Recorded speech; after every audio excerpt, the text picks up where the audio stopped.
Hi, and welcome back to Southern Money Chick. Today's episode is all about the world of credit cards, how to live with them, but most importantly, can you live without them? Before we get started, I would like to remind you to please click subscribe to Southern Money Chick so you don't miss any future episodes. So, getting started, let's talk about what type of credit cards are out there. We all know credit cards are those little pieces of plastic that some of us carry around in our wallets that if we are not super careful can get us into big time financial trouble. We have two types. The first is what we call the big bank credit cards. Every time you turn the TV on, you see an actor or an actress promoting what's in your wallet, get cash back, or super amounts of airline miles if you use their particular card. Those fall under the category of Visa, MasterCard, Discover, and American Express. The second type of credit card available to us today is what we call in-store credit cards. Stores like Walmart, Target, Macy's, JCPenney, Old Navy, Kohl's, you name it, most major retailers today offer what they call an in-store credit card. So why do these stores offer us credit cards and why do we use them? Well, they offer us discounts. Let's say you go to a sale and normal people that don't have a credit card can get 20% off at the sale. But if you use the in-store credit card for our select members, you earn 25% off the sale. Why are they giving you money off? It sounds like a good deal, right? Well, what they're banking on is one, that you're going to spend more money than you would have without a credit card, and two, that you're not going to pay your balance off at the end of the month. Therefore, you're going to be paying them between 15 and 18% interest on top of what you've already bought from the store. So, there are a select few people out there that what I would say would be disciplined, and I use that word very loosely when using a credit card. Disciplined in meaning that they pay off their balance every month at the end of the month so they do not accrue any interest, and they do not use credit cards that require an annual fee. Recently, I was on a flight and they were offering an in-flight credit card application where you could earn, I think it was 60,000 airline miles, which sounded great. And you got, you could get on the plane 2.2 seconds earlier than everyone else and you got a little bit more on your luggage. So I got the application and looked it over while I was flying. And what was funny, you had to spend a certain amount of money on the card each year and they charged you $98 a year just for the privilege of having that piece of plastic in your wallet. Are you kidding me? You want me to pay you to loan or to borrow money from you that you're already charging me interest on? No thank you. I'm passing. But back to the people that start off with good intentions. We all say if we're using a credit card, oh, I'm going to pay that off at the end of the month. I'm not going to pay interest. And what happens? Something happens. Little Johnny needs a new pair of shoes, or the hot water heater goes out, or we need a new tire on our car. Something happens and we're not able to pay it off, so we just pay the minimum payment. And that's where Americans are falling short today. I looked on Google and the average American family today in America carries a rolling credit card balance of over $7,000. Now, if you fall into that category and you have credit card debt, could you tell me exactly what that debt is for? I mean, specifically, if you owe $500 or $5,000, do you have any idea what that money on that card was used for?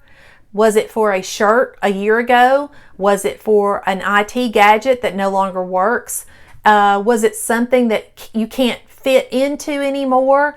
Was it something that your kids don't play with anymore? More than likely, you could not even tell me what the money was used for. I wish the credit cards had a list every month to show you specifically what you're still paying for on your credit card. I think that would make a lot of people use their cards a lot less. So some people also have the argument of, well, I have to have it because of my FICO score. And I will tell you that the great FICO score is really a thing in society that people don't understand.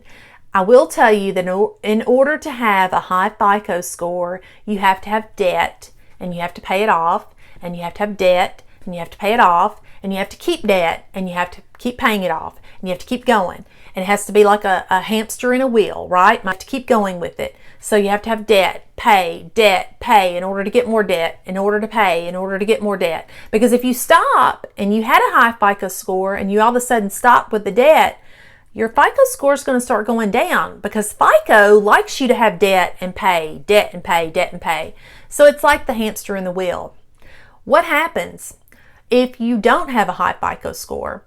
Now, if you have a low score and you've had bad debt and not paid it, it is going to hurt you. If you go out and try and rent an apartment or lease a car or purchase a home, a low FICO score is going to hurt you.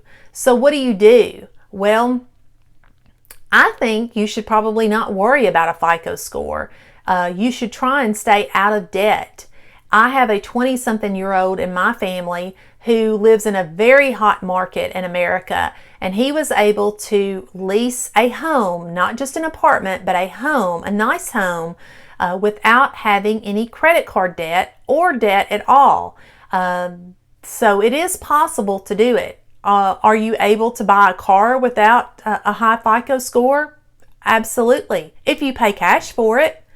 Are you able to buy a home without a high FICO score?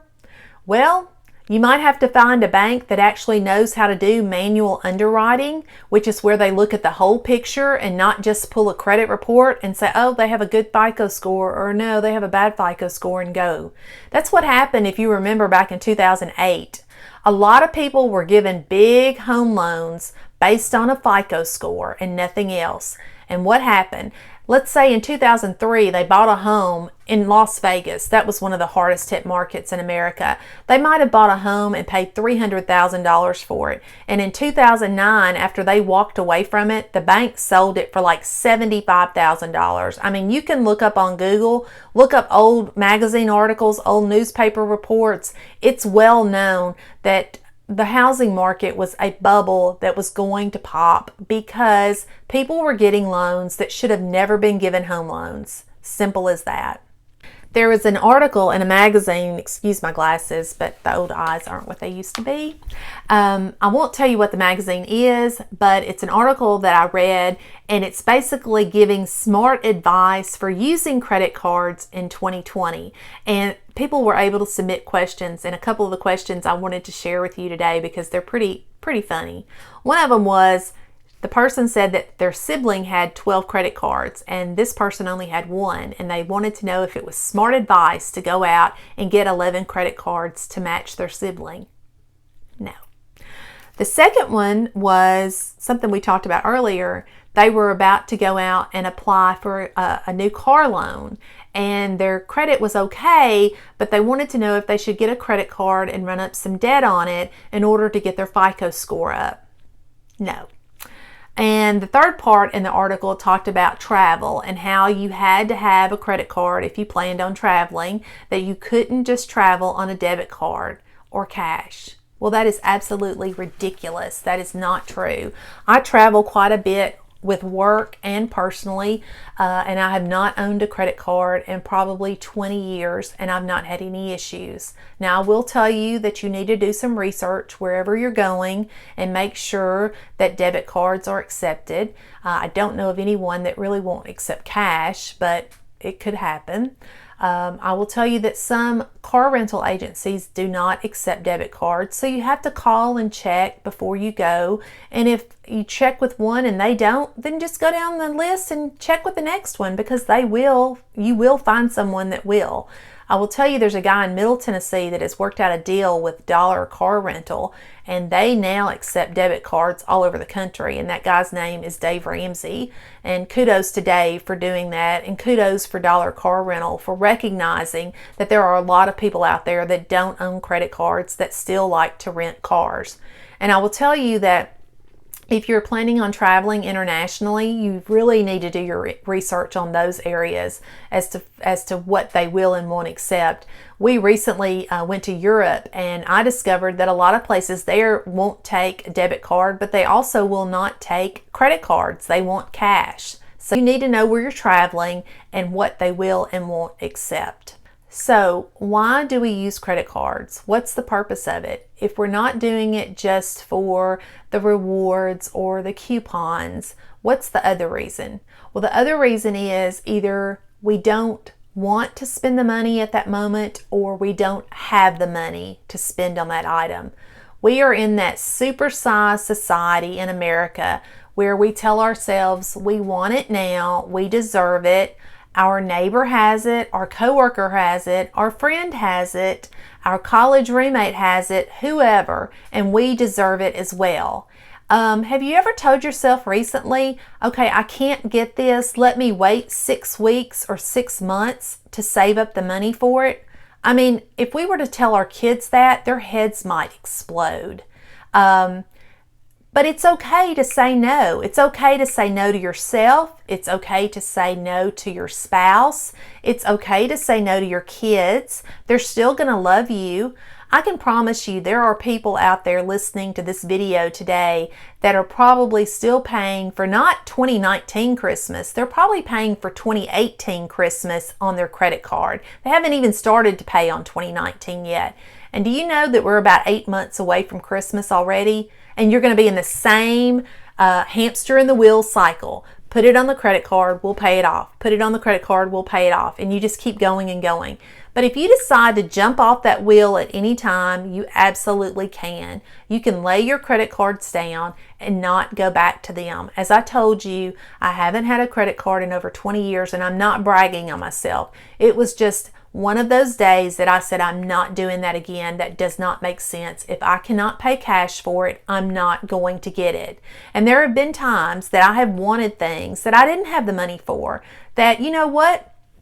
I gave myself that 6 weeks period. And after 6 weeks, I decided I really didn't want it to begin with. That my friend had already laid their thing down and didn't use it anymore. Or it wasn't that important. Or there was something else that I wanted more than whatever that was I wanted 6 weeks ago or 6 months ago. And we do that a lot of times. If you will just give yourself time to save up the money and pay for it in cash. So in closing, that is the big takeaway from today. If you want to remain in debt and use credit cards, you absolutely can. And just bank on it. If you are going to remain in debt the rest of your life, credit cards are going to be a part of your life. I just encourage you to please use them wisely if you're going to do that. But if you want to be out of debt, if you don't want to be that hamster on the wheel, you absolutely can. The key to that is knowing what you have coming in and spending less than what you have coming in. Just like we said on our last episode, the budget is a big key to that. So decide today, okay, I'm going to be in debt or I'm not going to be in debt. You can make that decision for yourself. You do not have to let television or popular Hollywood actors tell you that it's okay to be in debt. That's something you need to decide yourself. And if you're wanting to get away from credit cards, you absolutely can. It might, in instances, make things a little more difficult. I'm not saying that it won't, but you can live without them. There is absolutely no question about that. Now, the next episode that we're going to be looking at is we all recently got a stimulus check from the federal government. We're going through COVID-19 right now, and I'm going to give you some advice if you've not already spent your check, maybe what you should do with it. So if you've got your check, hold on to it until the next episode and see if some of the suggestions I give you might help you. But this information is also something that you could use if you're looking at getting a bonus from work or maybe inheriting some money, some things that you could consider doing with that money instead of just going out and spending it as soon as you get it. So before I close, I would like to remind you to please click subscribe to Southern Money Chick and like today's episode if you did. I hope you did. And if you have any questions or suggestions, you can always get in touch with me at southernmoneychick@gmail.com. I would love to hear from you. If you have any episode recommendations for the future or something that I can address, I would be glad to. Until then, have a blessed day.